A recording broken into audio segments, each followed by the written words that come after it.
About 80% of Chimborazo's population is in between ages 18 to 65. Those under 18 account for 16% of the population. Males make up 53%, while with female, 47%.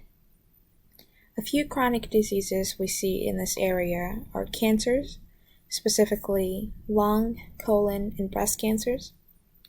We also see some cardiovascular diseases, such as hypertension, diabetes, and strokes.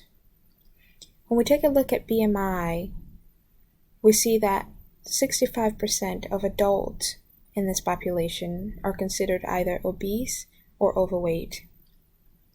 30% of children ages 10 to 17 are considered obese.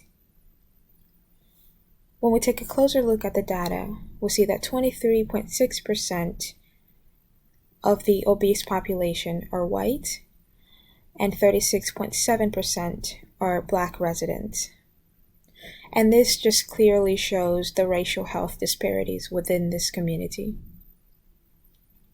Other leading causes of deaths are drug overdoses, suicides, low birth weight, and increased maternal mortality.